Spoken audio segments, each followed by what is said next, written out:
forests are home to most of Earth's biodiversity, a complex web of organisms that sustain life.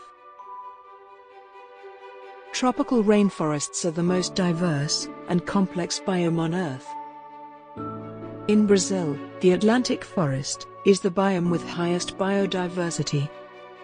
Only 6% of its original area still remains. Matutu Reserve was created in 1984 as a pioneering project to protect the Mata Atlantica in the mountains.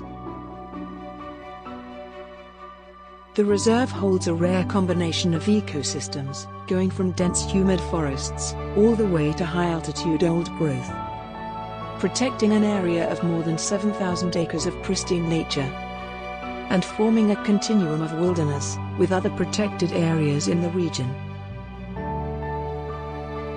Matutu Reserve has the mission to protect these mountains and ecosystems.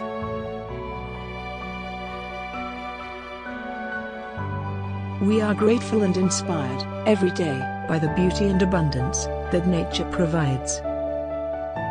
And, above all, we are guided by the vision of a world that works for 100% of humanity and nurtures our biosphere.